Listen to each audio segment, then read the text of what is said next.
Bueno, chiques, hoy vamos a hacer una clase un tanto breve, pero espero que pueda serles de interés y que les sea útil. Y después vamos a habilitar el trabajo práctico número 3 sobre un autor más que interesante, el argentino Eliseo Verón, que murió hace poquitos años atrás. Antes de empezar con la teoría de los discursos sociales, que es la que vamos a dar en esta clase, vamos a pensar un poco de dónde viene Verón y hacia dónde terminó yendo con sus teorías desde la década del 70 en adelante. La parte, no la única, pero sí una de las partes más importantes de su formación académica la hizo en Francia, cuna de semiólogos y sociólogos desde hace siglos. ¿Sí? Podemos pensar en Bourdieu, podemos pensar en Foucault, y podemos pensar en quién fue uno de los grandes o el mayor maestro de Verón, que fue el antropólogo Claude Lévi-Strauss, con quien se formó en el laboratorio, en uno de los laboratorios de investigación social, mientras estuvo becado en Francia por el CONICET. Ya desde su vuelta, desde su primera vuelta, porque fue y volvió varias veces durante las épocas de dictaduras militares en Argentina, hasta la lamentable y más sangrienta, la última, Verón fue y vino varias veces del país, su residencia entre Buenos Aires y París, y su obra también está descrita en la guía de clase, la verdad que abarca una muy amplia variedad de temas, no solo semiológicos, sino también sociológicos.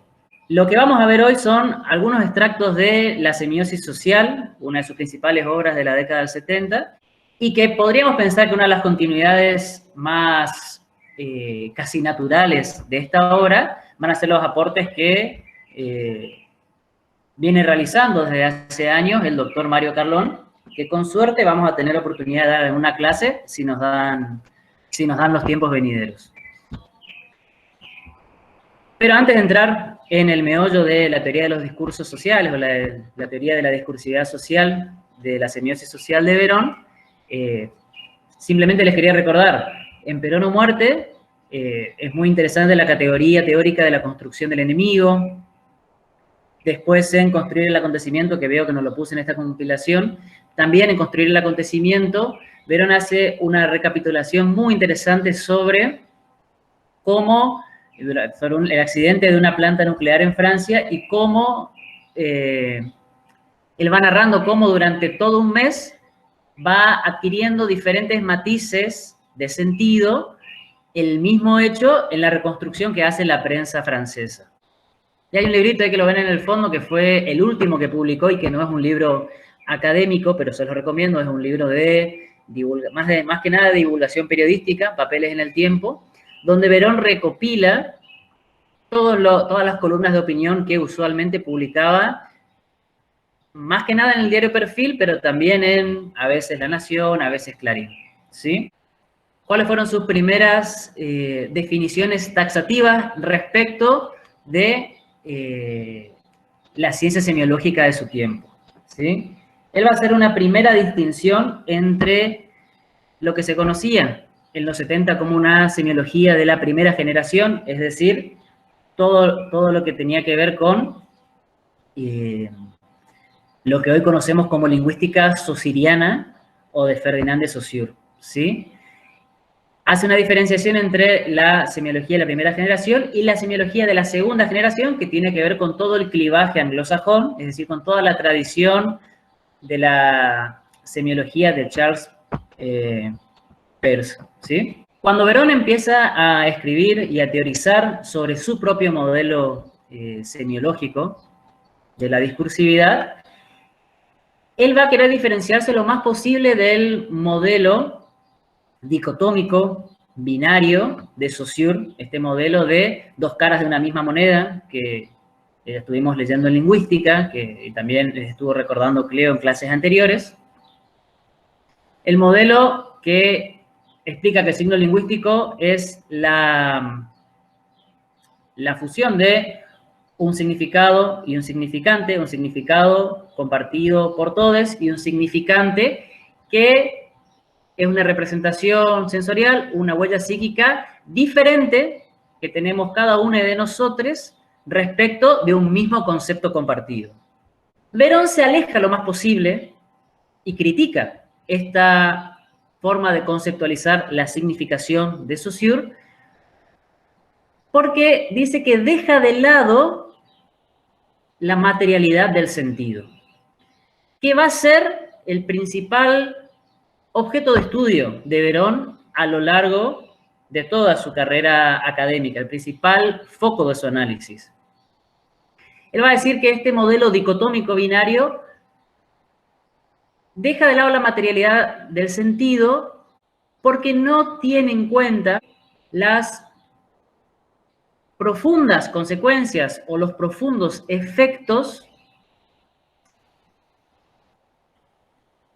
de la significación social. No tiene en cuenta, en definitiva, en profundidad, el carácter social del signo, que va a ser su punto de partida principal para la teoría de los discursos sociales. Por eso, él elige pararse y hacer una reapropiación del modelo tricotómico o triádico de Peirce, que como lo estamos viendo en el PowerPoint, lo que él plantea es lo que también les explicó muy bien Cleo clases anteriores sobre la primera de las varias clasificaciones triádicas de Peirce, de un objeto, un signo representamen y un interpretante. En la terminología veroniana se van a transformar en representaciones, discursos y operaciones discursivas.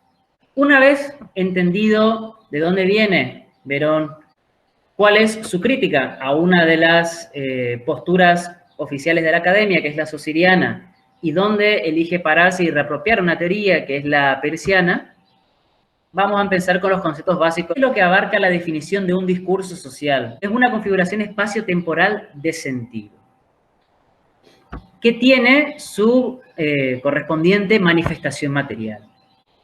¿Qué significa esto que suena tan abstracto? Porque está formulado en términos teóricos. Es una configuración de sentido que tiene lugar en un espacio y en un tiempo determinado, y que tiene una manifestación material determinada. ¿Qué significa que tiene una manifestación material determinada? Que tiene formas de circulación determinadas en la sociedad con efectos determinados en nuestra vida diaria. Todo discurso social tiene un clivaje espacial y temporal que se reproduce, que circula en la sociedad más allá de nosotros mismos, de nosotres, de nosotros, de nosotras mismas, ¿sí? Acá ya se ve de vuelta, acá ya podemos pensar de vuelta en esta idea de que los discursos sociales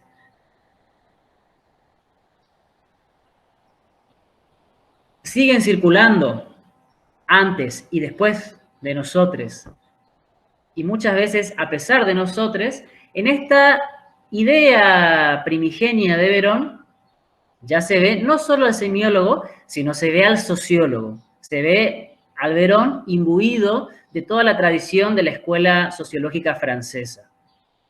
Y se ve al Verón crítico de la concepción diádica, dicotómica, binaria de Saussure, que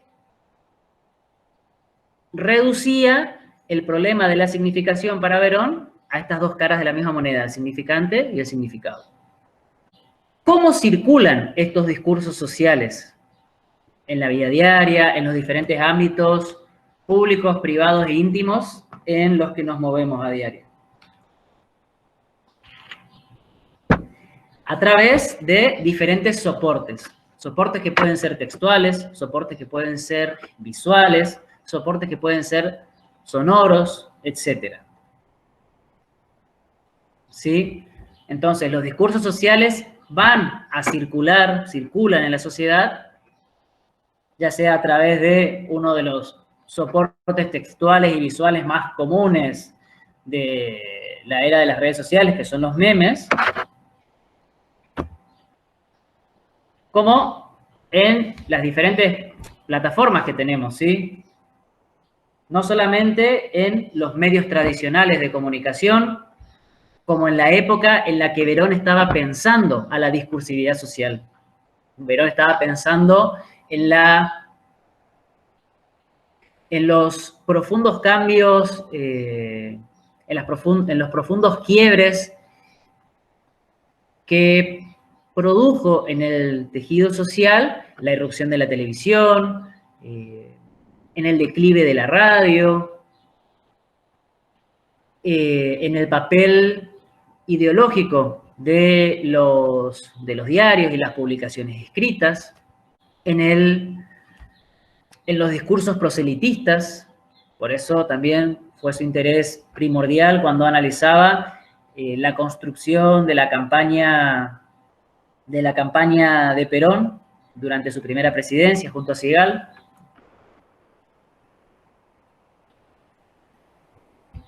Hago esta contextualización un tanto obvia, un tanto aburrida, sobre la época en la que Verón emitió estas teorías, para entender que Verón, como cualquier otro autor incluso de su nivel, seguía estando atado a las configuraciones coyunturales de su época, ¿sí? Un poco esto es lo que va a retomar y va a hacer el doctor Mario Carlón, de pensar cómo readaptar la teoría de la discursividad social, o cómo en realidad no es readaptarla, sino cómo ajustarla en detalle en cuanto a la circulación en la era de las redes sociales, en la era de las pantallas, en la era de la extrema liquidez de las relaciones con las que nos movemos y cada vez estamos más acostumbrados. Y algo que va a ser importante, igual lo vamos a repetir ahora para la consigna del trabajo práctico número 3, es que de cualquier manera la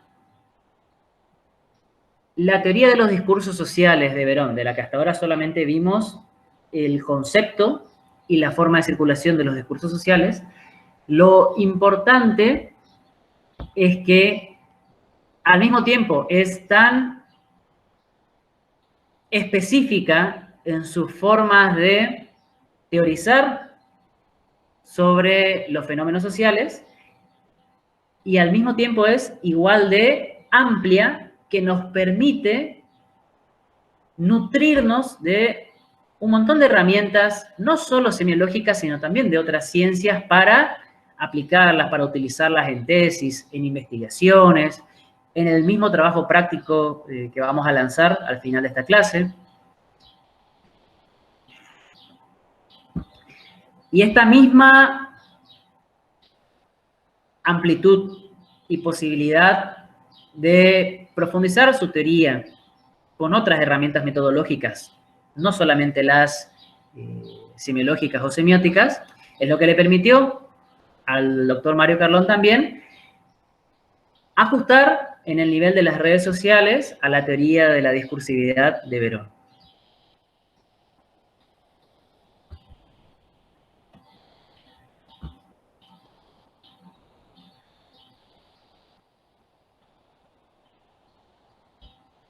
Acá de nuevo se va a ver al sociólogo que dialoga con el semiólogo en la teoría de Verón.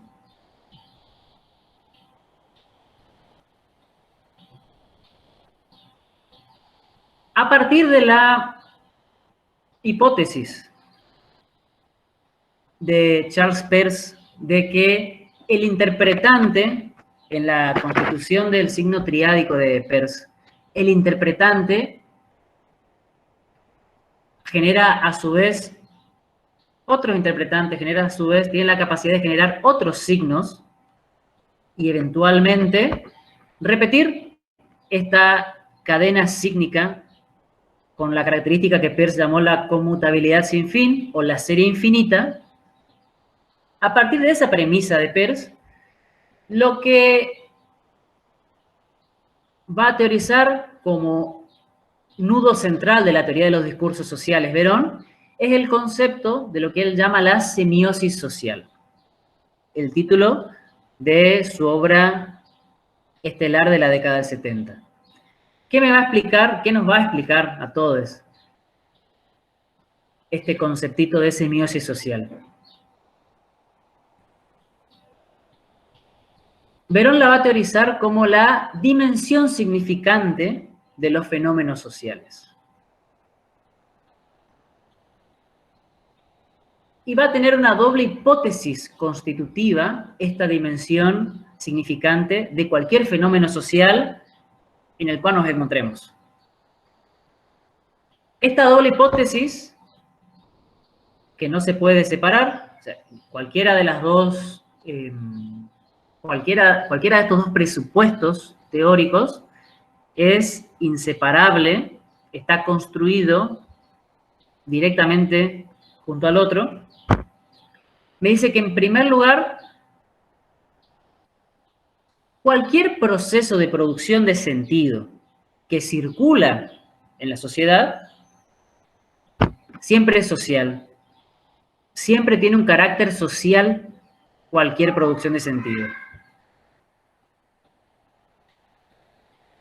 Y al mismo tiempo, cualquier práctica social de la que formemos parte, activa o pasiva, tiene un carácter significante. Cualquier práctica social de la que formemos parte va a producir sentidos diferentes. Y acá viene otro aspecto central de la teoría veroniana, que es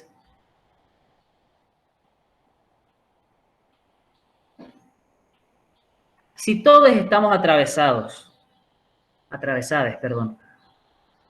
por múltiples discursos que tienen efectos de sentido en nuestras vidas diarias, en nuestras formas de hablar, en nuestras formas de dirigirnos al otro, en nuestras formas de vestir, en nuestras formas de amar, en nuestras formas de estar de luto, como el ejemplo que le estaba dando Cleo hace unos minutos atrás.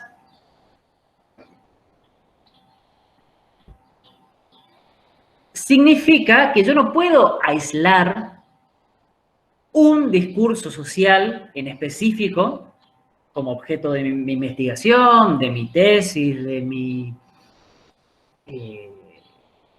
investigación. Yo no puedo aislar un discurso social en sí mismo y contenerlo. Porque todo discurso está invariable y genealógicamente atravesado por otros discursos anteriores. ¿Sí? Y cuando estos discursos circulan, nuevamente, también son atravesados por los discursos con los que nosotros decodificamos lo que nos quisieron decir.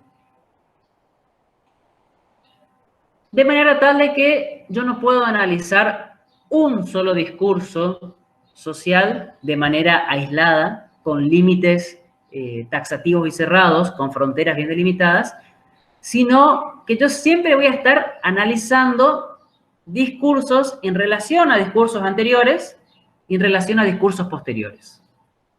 En definitiva, si volvemos al cuadrito anterior, yo no puedo analizar discursos en el nivel triádico de Verón. Yo lo que puedo analizar son operaciones discursivas. Puedo intentar analizar ciertas operaciones discursivas, un conjunto de discursos sociales concatenados entre sí a través de lo que vamos a ver ahora como condiciones de producción o gramáticas de generación y condiciones de recepción o gramáticas de reconocimiento. Todo análisis del discurso siempre es interdiscursivo y esto no es solo un presupuesto de la teoría semiológica veroniana, sino que es un presupuesto que atraviesa a ciertas corrientes de la lingüística y a múltiples corrientes de las semiologías y las semióticas contemporáneas.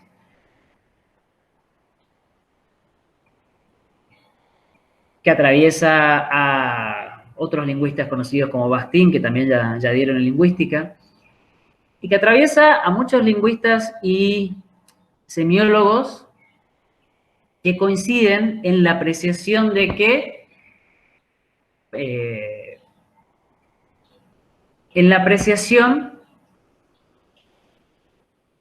que muchas veces nosotros pensamos que estamos emitiendo determinados discursos sobre determinados temas, cuando en realidad los discursos están hablando a través de nosotros.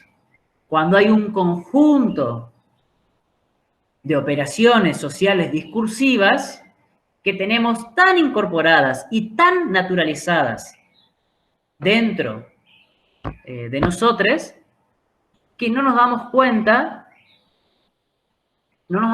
fehacientemente de lo que estamos diciendo.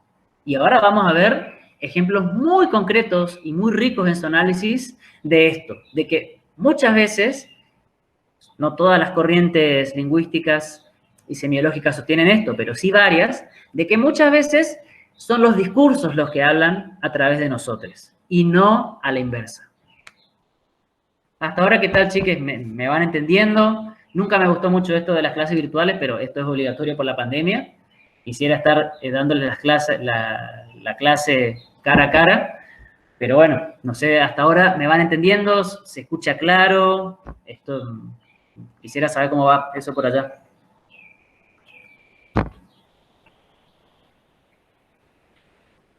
Bueno, no puedo leer el chat, así que... pero espero que vaya bien. Igual cualquier duda la abordamos después de la clase también.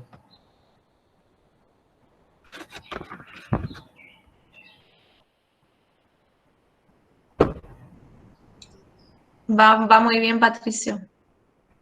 Ah, perfecto. Me estaba fijando el WhatsApp porque como no veo, por ahí yo estaba, viste, no estaba en línea, como te pasó una vez, Cleo, por eso y me estaba fijando por las dudas. Dale. Claro, media hora estaba. ¿Cómo? Media hora de exposición.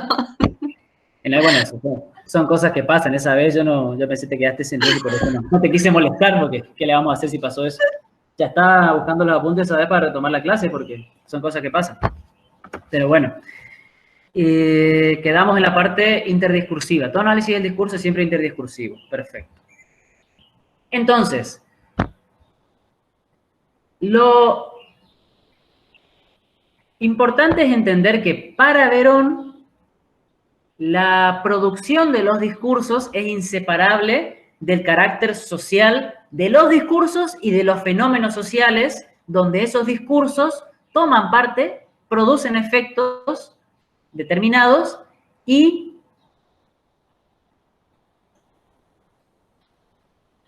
muchas veces producen efectos, no solo efectos determinados producen los discursos en los fenómenos sociales, sino que producen efectos que no podemos terminar de... producen consecuencias discursivas y sociales que no podemos terminar de abarcar o de estudiar en determinados momentos.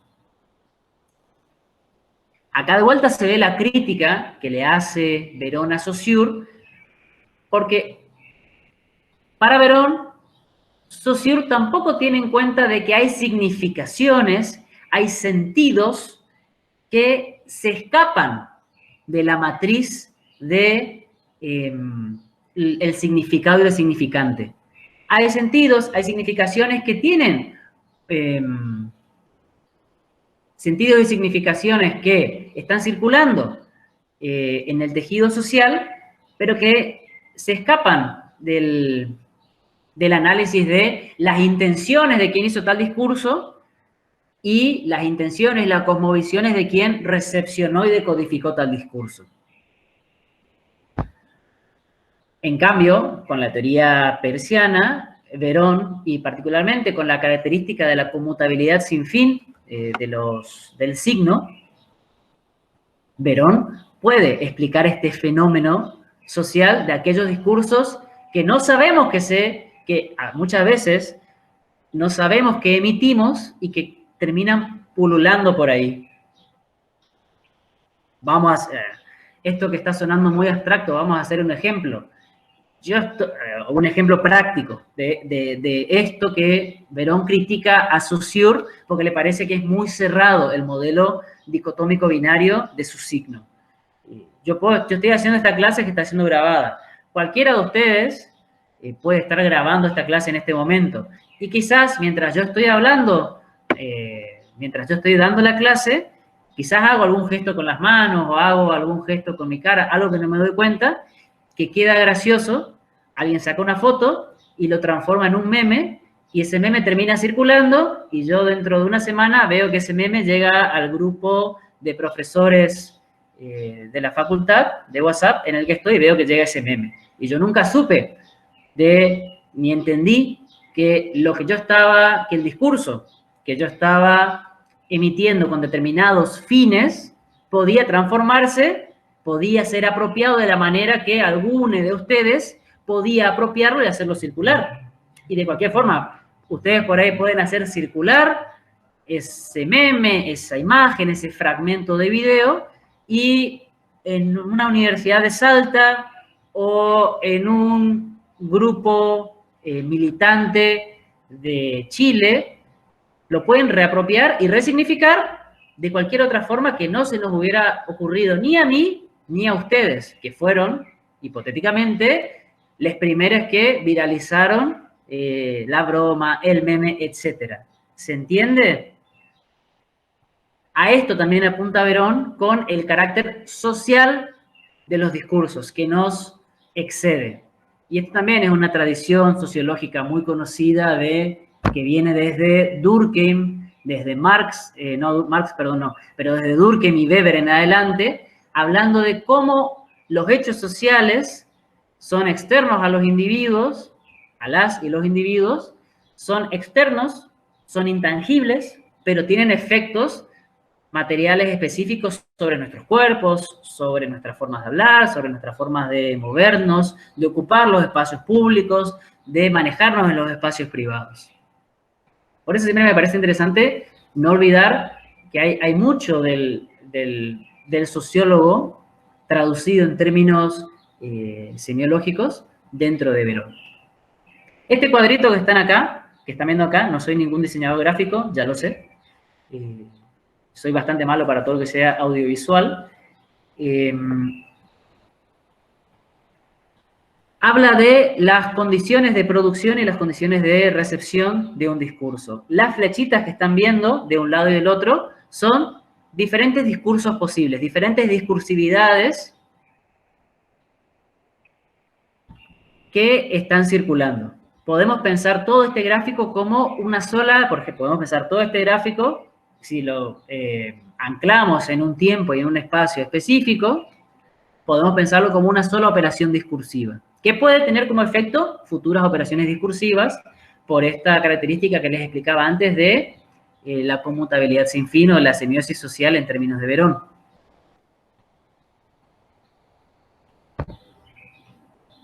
En esta operación discursiva,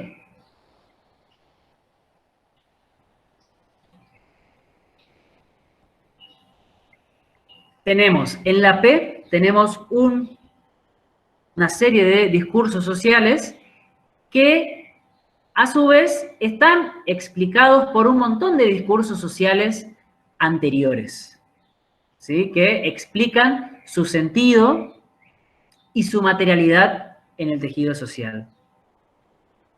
Y cuando ese discurso es decodificado por alguno de nosotros en las condiciones de reconocimiento, ese discurso no solo va a tener efectos distintos dependiendo de quiénes lo decodifiquemos, sino que también ese discurso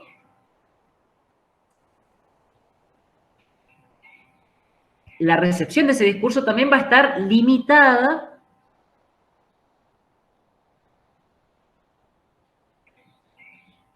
por las características individuales de cada receptor, de cada lector de ese discurso.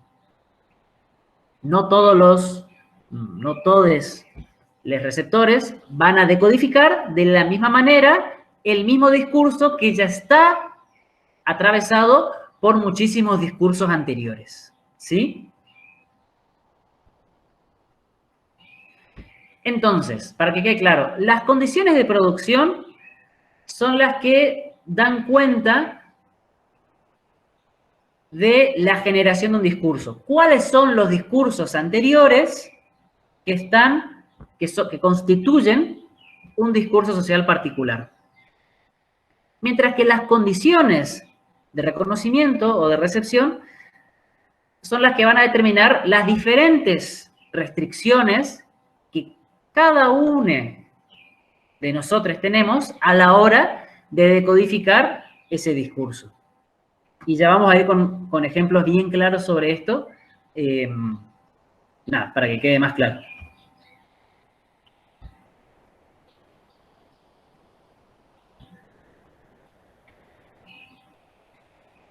¿Dónde queda el sentido, en términos veronianos, en esta ecuación de la operación discursiva?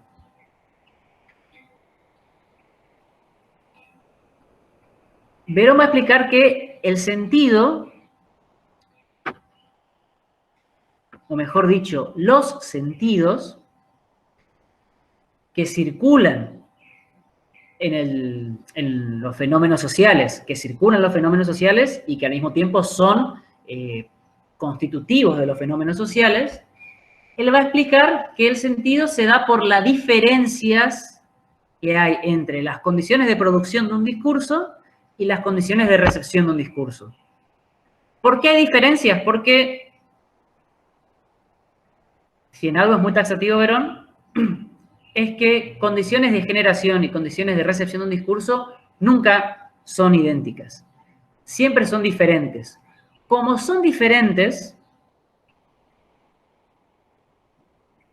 el sentido del discurso va a estar atado a la diferencia entre las condiciones de producción en las que se generó ese discurso y las condiciones de recepción en las que se decodificó.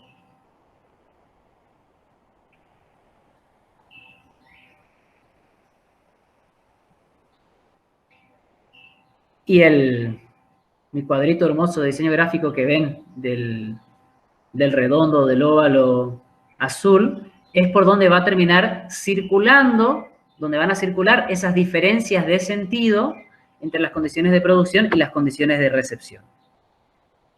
En definitiva, para Verón lo importante es estudiar los sistemas de relaciones que hay en las operaciones discursivas a partir de estas diferencias entre las condiciones de producción de un sentido, lo que la supuesta intencionalidad de un discurso, y las condiciones de recepción, lo que efectivamente se decodificó sobre ese discurso.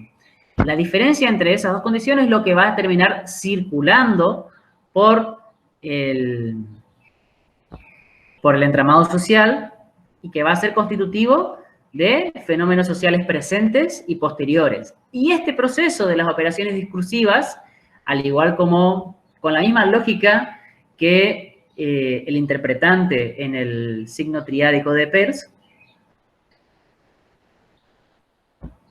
este conjunto de operaciones discursivas van a ir replicándose de la misma manera y de la misma manera en el tiempo y en el espacio, y sin ningún tipo de previsibilidad. Esa era la gran crítica a Saussure. Es tan cerrado el modelo dicotómico de Saussure para Verón que no prevé que en ningún sentido se pueda escapar a esa dicotomía. Cuando Saussure dice, en realidad estamos muy atravesados por una multiplicidad e infinidad de sentidos constitutivos de nuestras acciones diarias, y podemos intentar utilizar la caja de herramientas de la semiología para analizar cierto conjunto de operaciones discursivas en cierto tiempo y espacio. Pero nunca hay que perder de vista que hay un montón de sentidos que reproducimos, que no conocemos, que no se exceden y que están circulando en otros lugares. Esto también, de vuelta, acá se ve al sociólogo porque... Al sociólogo y al semiólogo porque es otra forma de explicar las diferencias culturales que existen entre diferentes naciones, dentro de una misma nación, entre diferentes subculturas o entre contraculturas. Pensemos en el fenómeno del que todos estamos bastante hastiados, y pensemos en el fenómeno de la pandemia y de la cuarentena. Cómo ese fenómeno social ha tenido y sigue teniendo una multiplicidad de manifestaciones materiales en todas partes del mundo. ¿Sí? Muchas veces las mismas respuestas al problema de la pandemia han traído resultados muy diferentes, muy disímiles a los previstos.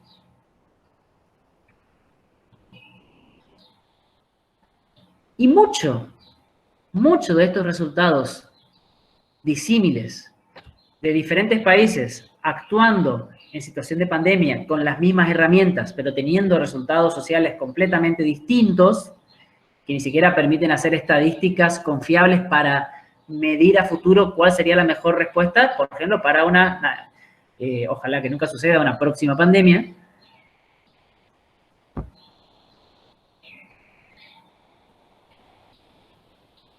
Nos habla de la multiplicidad de sentidos que están circulando, que circulan en diferentes grupos poblacionales, en diferentes grupos étnicos, en diferentes grupos raciales, en diferentes grupos de género, etc. La pandemia como ejemplo de que hay una multiplicidad de sentidos que circulan en tejidos sociales diferentes y que producen efectos materiales diferentes. Por ejemplo, respuestas sociales inauditas o completamente inesperadas a la misma medida que era la cuarentena obligatoria que se realizó casi en todas partes del mundo en periodos temporales y espaciales muy parecidos, muy similares. Sin embargo, hay un montón de ejemplos de respuestas sociales muy distintas. Países que acataron con cuarentenas flexibles, países que no acataron nada con cuarentenas muy estrictas, incluso otros países con estado de sitio, etcétera, etcétera.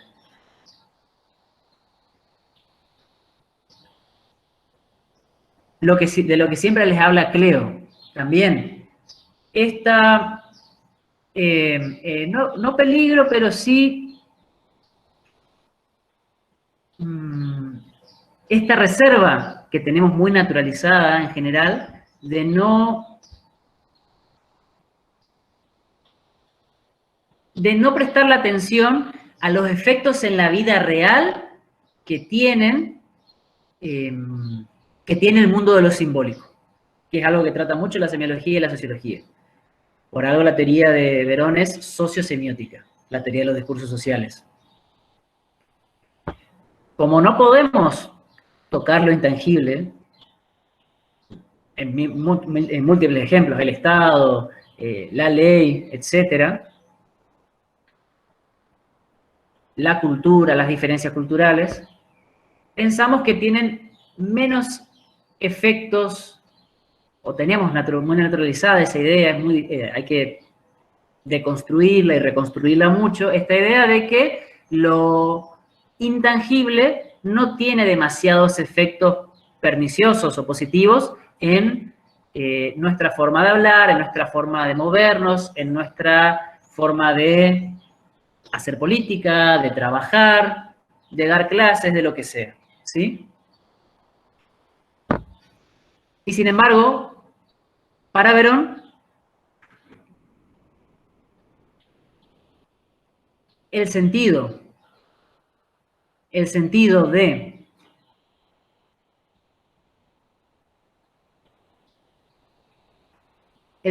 las prácticas sociales es importantísimo.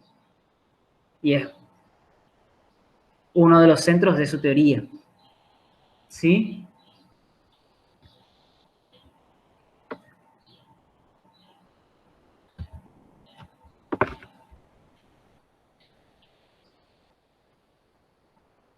Entonces, ustedes me pueden decir, y acá vamos a entrar en la misma etapa que les estaba hablando anteriormente, sobre el carácter a la vez específico y a la vez teórica y metodológicamente amplio de la teoría de los discursos sociales de Verón. ¿Cómo puedo identificar cuáles son los discursos anteriores o cuáles son los efectos de esos discursos en una pieza textual, en una pieza visual, a través de lo que Verón conceptualizó como las huellas del proceso productivo de lo social?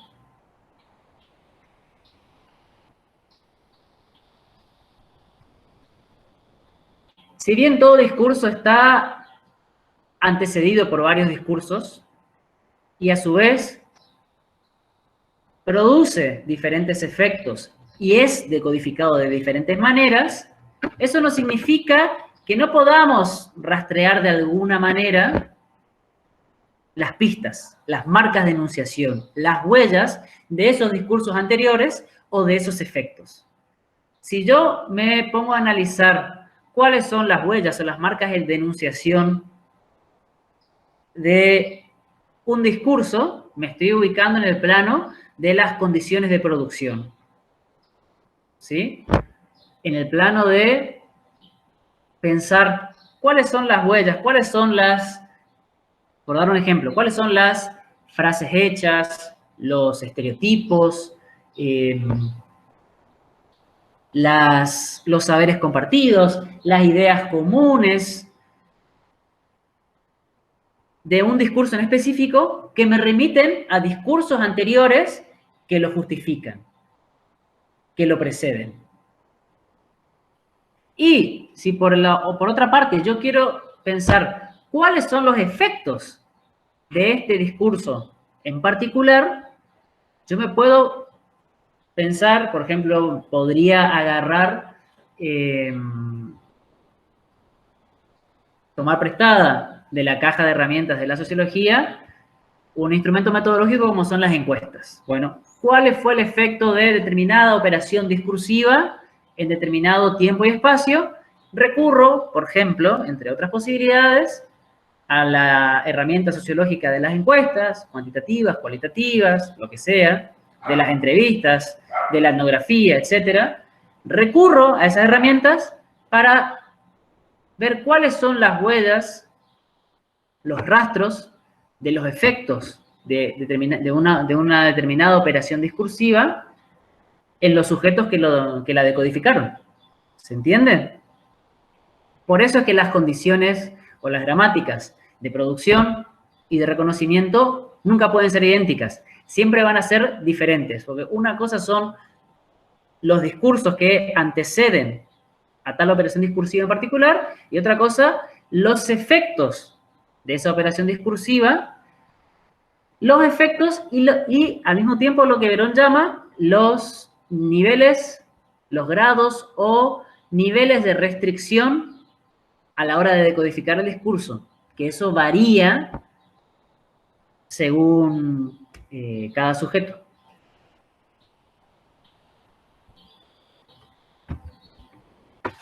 Y ahora sí vamos a pasar, por ejemplo, a ejemplos posibles y después ya vamos a entrar en la etapa de lanzamiento del trabajo práctico número 3. No sé si recuerdan esta etapa del diario Época, fue muy famosa en su momento. No recuerdo mucho esta etapa en particular, si tuvo mucha repercusión en los medios de alcance nacional. Entiendo que sí, mínimamente en los medios del espectro político de la centroizquierda o la izquierda, como Página 12 y otros, creo que sí tuvo repercusión hacer una relectura de este título. Al igual que los memes o que otras piezas que ya no son solamente piezas textuales o visuales, yo no puedo pensar en el discurso social específico de Perpetua para las lesbianas asesinas del penitenciario, yo no lo puedo pensar aislado del fenómeno social en el que está imbrincado, no lo puedo pensar aislado de las condiciones de producción, de los discursos anteriores que justifican la cosmovisión a la que alude este título y esa fotografía, toda la pieza textual y visual. Ni tampoco puedo pensar a este discurso social aislado de las condiciones de reconocimiento. Tampoco puedo pensarlo aislado de los efectos que produce y de las formas en las que va a ser decodificado dependiendo de el sector social, el sector étnico, el nivel de instrucción, etcétera, etcétera, etcétera, etcétera. Si, no, por ejemplo, nos queremos poner a pensar, no sé, ¿qué se les ocurre? ¿Qué discursos anteriores se les ocurre en el plano de las condiciones de producción o de las gramáticas de generación? ¿Qué discursos anteriores se les ocurre que pueden estar justificando esta operación discursiva en particular?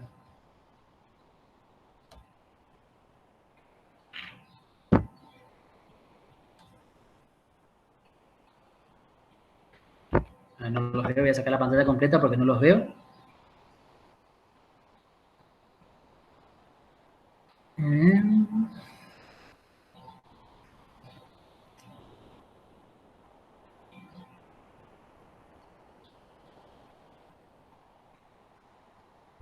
Bueno, no estamos participativos hoy, pero volvamos entonces a compartir.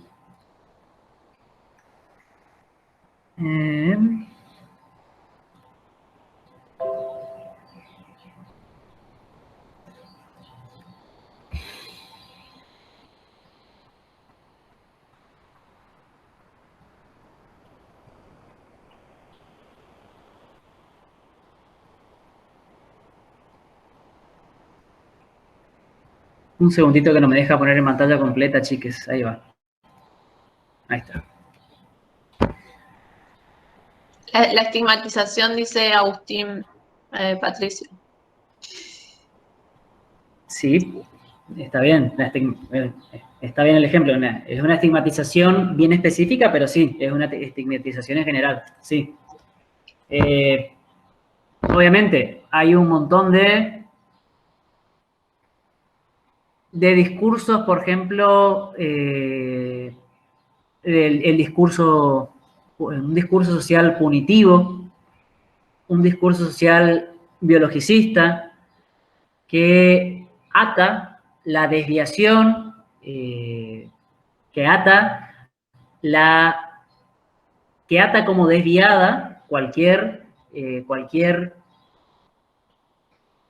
orientación sexual que no sea hetero, la ata como desviada y automáticamente ata esa desviación a cierto tipo de comportamientos delictivos. Que eso es clarísimo. O sea, ¿qué necesidad había de titular que las asesinas eran lesbianas? ¿Qué tipo de factor de noticiabilidad cumplía?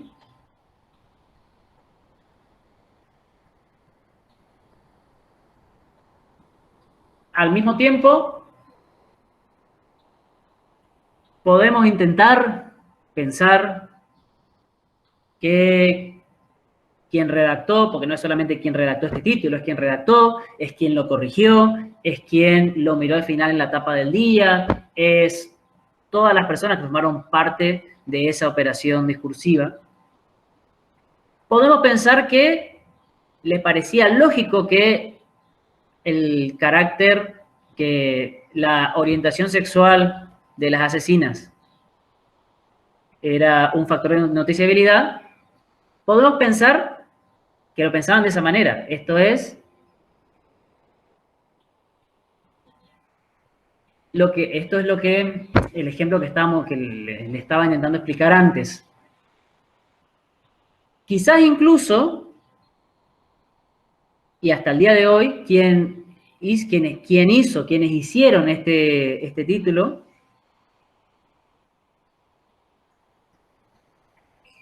no piensan que hay nada discriminatorio contra ningún tipo de minoría en la forma de titular. Piensa que es una forma de hacer periodismo. ¿Qué es lo que pasa en este caso? Ese sería un ejemplo de cuando los discursos hablan a través nuestro y no nosotros a través del discurso. Cuando hay una genealogía de discursividades discriminatorias, lesbofóbicas, sin educación sexual integral, sin perspectiva de derechos humanos, sin ética profesional ni periodística, que están hablando a través mío. Yo pienso de determinada manera, yo pienso que yo soy el único e individual emisor de este discurso, cuando en realidad hay un montón de tradiciones discursivas que están hablando a través mío en este acto.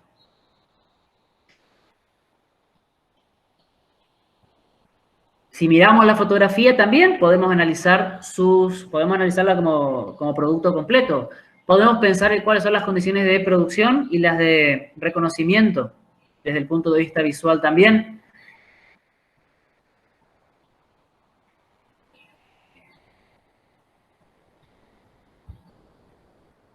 Hay un estereotipo, en las condiciones de producción hay un estereotipo, en las condiciones de producción de esta pieza textual y visual, hay un estereotipo de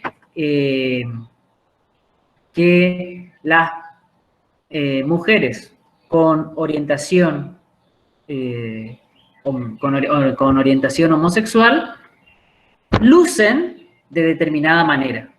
Entonces vamos a mostrar ese estereotipo porque lo que me está mostrando el estereotipo de que una mujer lesbiana no solo es peligrosa, sino que además luce así para que ustedes estén advertidos de su entorno. Eso es lo que esas son las condiciones de producción,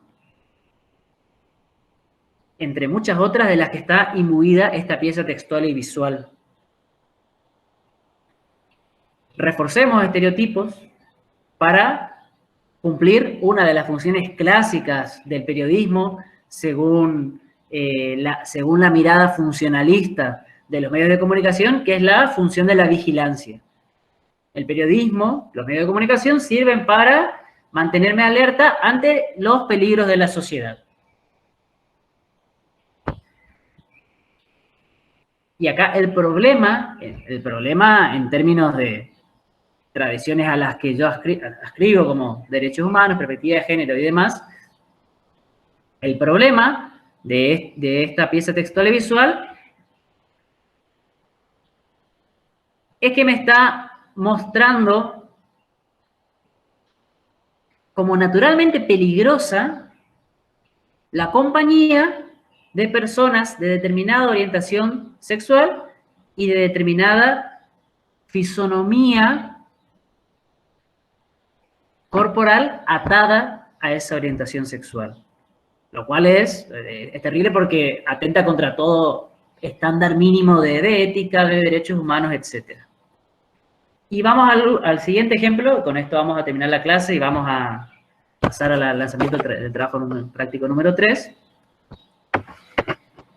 Y que el próximo ejemplo también me parece interesante desde el punto de vista de esto que también le explicaba muy bien Cleo cuando retomó Peirce semanas atrás, de que cuando estamos hablando de semiótica visual, no estamos hablando necesariamente no estamos hablando siempre de imágenes de redes sociales, imágenes de fotos, imágenes de video, de productos audiovisuales, sino que estamos hablando de imágenes en términos persianos que pueden incluir también imágenes sonoras y también imágenes mentales, ¿sí?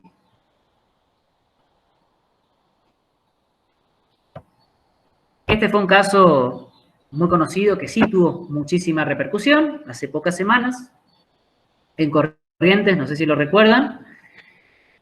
Arriba van a ver el extracto literal de lo que un sujeto profirió durante un programa televisivo correntino, ¿sí? Si esta nena estuviera educada, por ahí podría resistirse al abuso, porque en el 80% de los casos está en el entorno familiar. Esas son las palabras literales que utilizó un determinado sujeto en un programa televisivo al referirse al caso al lamentable caso de una infante embarazada, si no mal no recuerdo, por su padrastro, si mal no recuerdo. Por ahí corríjame si.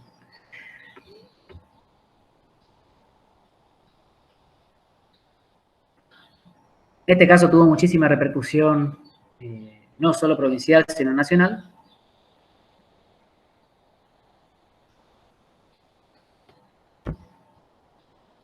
Pero claramente, después de que este sujeto profirió ese discurso, salió a disculparse al poco tiempo, después de que vio los efectos de lo que había generado. ¿Qué fue lo primero que salió a decir? ¿Qué es lo primero que se sale a decir en este tipo de casos? Hoy en día hay un periodista televisivo que está también en situación de denuncias por violencia de género y que anda dando justificaciones por las redes sociales. ¿Qué es lo primero que este tipo de sujetos tiende a decir en estos casos? Y me parece muy interesante para analizarlo desde el punto de vista de cómo opera la semiosis social. No era mi intención decir lo que dije. Se malinterpretó lo que dije. Yo no quise decir eso.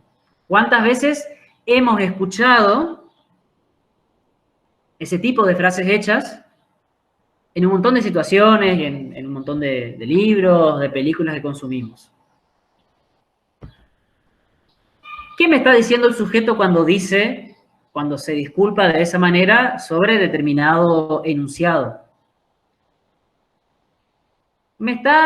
Si lo pensamos desde el punto de vista de la teoría de los discursos sociales, ahí pasó claramente un proceso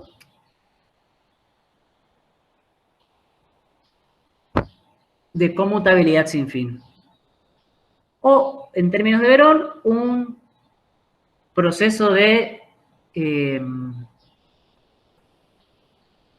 semiosis social que Verón entiende a la semiosis social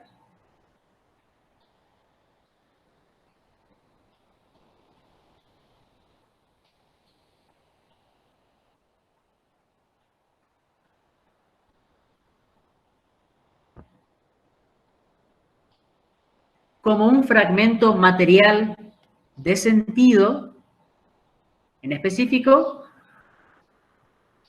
que yo puedo analizar de los fenómenos sociales. Esto es un ejemplo claro de semiosis social. Y de semiosis social, retomando a Peirce, en el sentido de, claramente que si el sujeto hubiera sabido los efectos que iba a tener su discurso en la coyuntura, no lo hubiera emitido. Claramente que no lo hubiera emitido en un ambiente, en un espacio mediático mediatizado.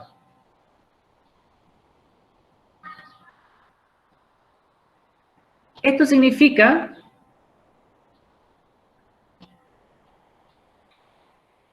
que el discurso, una serie de discursividades anteriores al sujeto, pero que forman parte de su constitución, una serie de discursividades anteriores a él y constitutivas de su subjetividad, habló a través de él.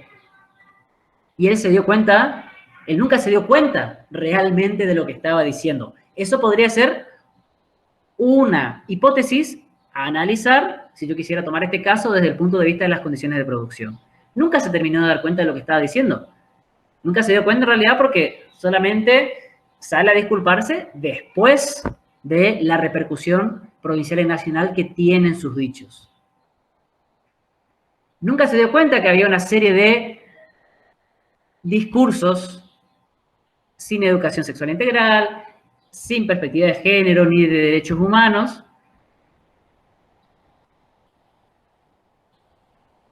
un discurso del clásico, también una discursividad clásica del modelo del biomédico hegemónico, que es el modelo, en medicina hay diferentes modelos de concepción de la enfermedad, la sintomatología y la cura, y el hegemónico es el modelo biomédico que no entiende a la enfermedad y a su cura como procesos sociales que tienen una coyuntura específica, sino que lo entiende como casos aislados donde hay que brindar herramientas de cura. El problema del modelo biomédico, que es el modelo hegemónico, en mayor parte de América Latina, aunque hay otros modelos alternos, el problema del modelo biomédico es ese, no tiene en cuenta nunca las condiciones sociales de los pacientes.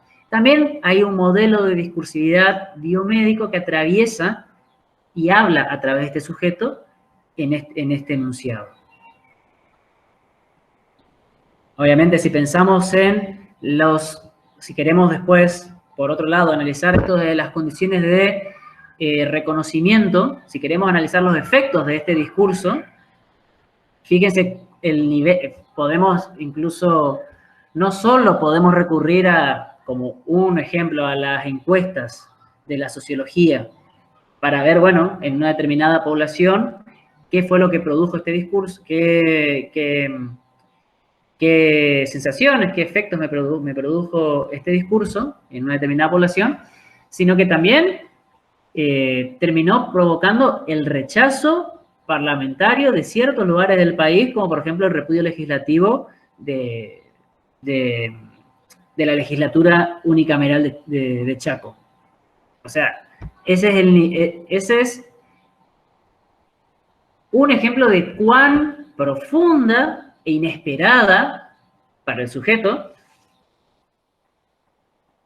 terminaron siendo los efectos de su discurso.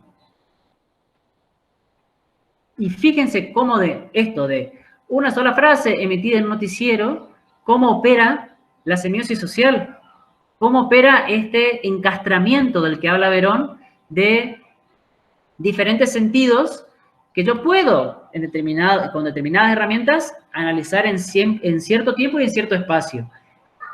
Pero que siempre tengo que tener en cuenta que, como decía Peirce, hay una conmutabilidad sin fin del interpretante, que produce una cadena sígnica infinita que no es del todo previsible. ¿Sí?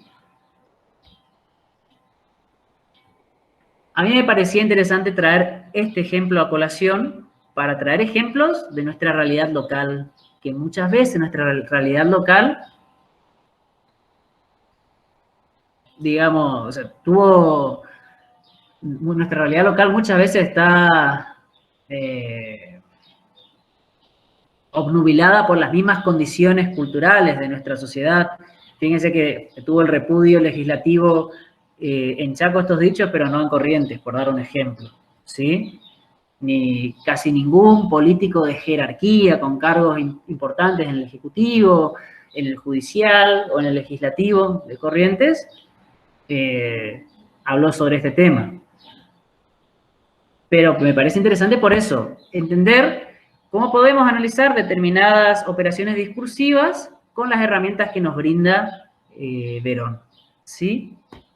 No sé si vos querés agregar algo, Cleo, reconfigurar algo, lo que vos digas.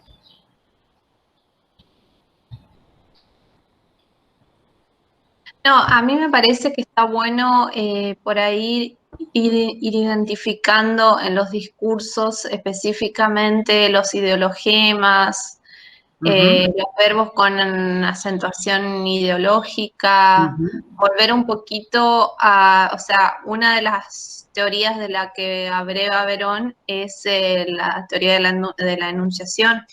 Entonces, más allá de la visión general, ¿qué es lo que dice Verón? Dice que una marca en el discurso se transforma en huella material cuando justamente logramos vincular, digamos, esa marca con un contexto de producción y de reconocimiento.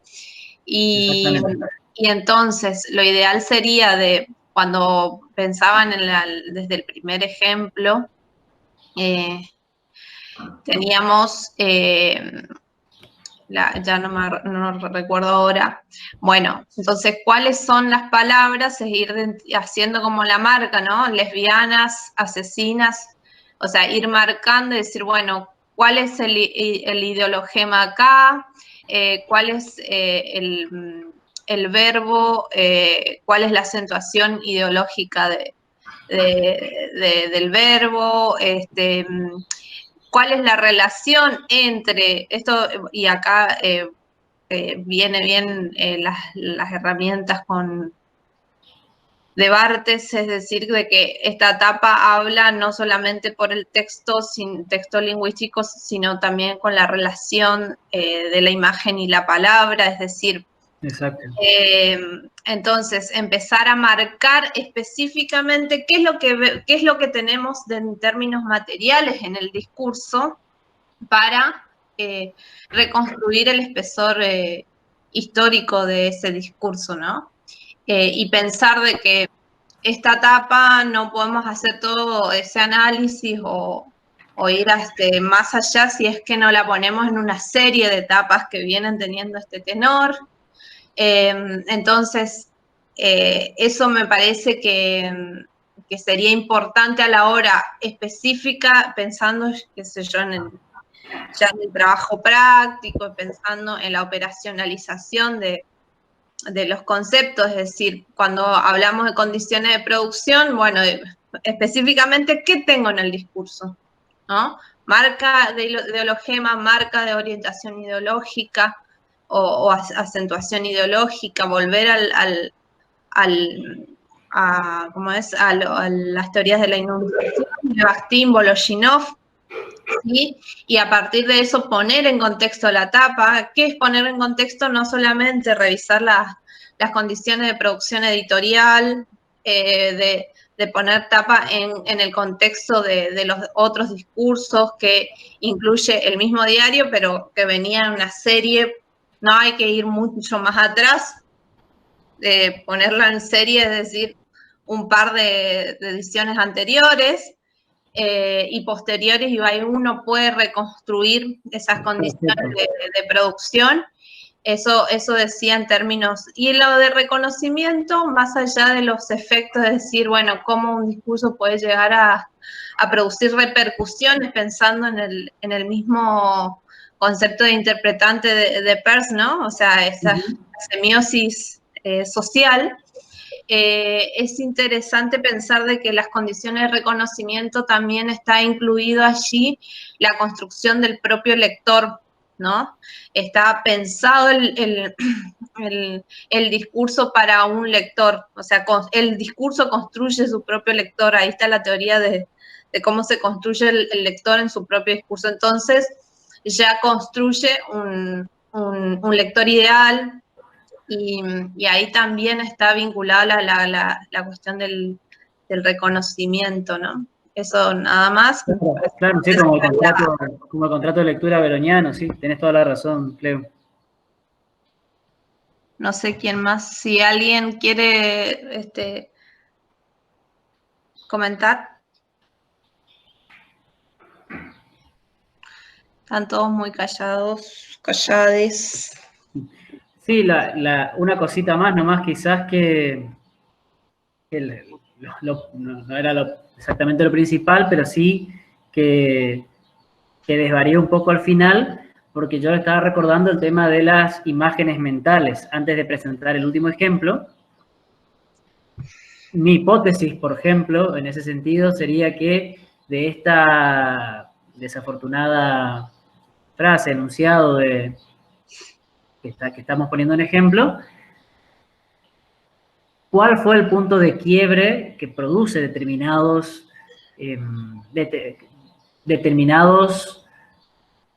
sentidos reaccionarios contra lo que dijo? Para mí, esto es obviamente una hipótesis, chiques, pero para mí, porque fue lo primero que me sucedió a mí. Yo soy uno de múltiples lectores posibles, obviamente, decodificando este fragmento de semiosis, pero es muy, ni bien decodifica este enunciado, es muy impactante, es muy fuerte intentar imaginar lo que estaba planteando este sujeto, intentar imaginar a una niña intentando resistirse de alguna forma a algún tipo de abuso por parte de una persona mayor. O sea, es inverosímil. O sea, por lo menos es mi decodificación personal, pero creo que hay algo de lo que dijo que el punto de quiebre que aúna varios discursos, varios sentidos en contra de este enunciado es eso, es muy inverosímil y es muy horripilante imaginarse a una niña intentando resistirse al abuso por parte de alguien que tendría que supuestamente cuidarla, de un tutor, de un padrastro, de un padre, de lo que sea. Es muy inverosímil, no es creíble bajo ningún punto de vista la propuesta que estaba haciendo este sujeto. ¿Sí? Pero eso como un ejemplo posible de cuál es la imagen mental que se le escapa a este sujeto y que termina produciendo todos estos efectos y diferentes niveles de restricciones de las que nos hablaba Verón a la hora de codificar.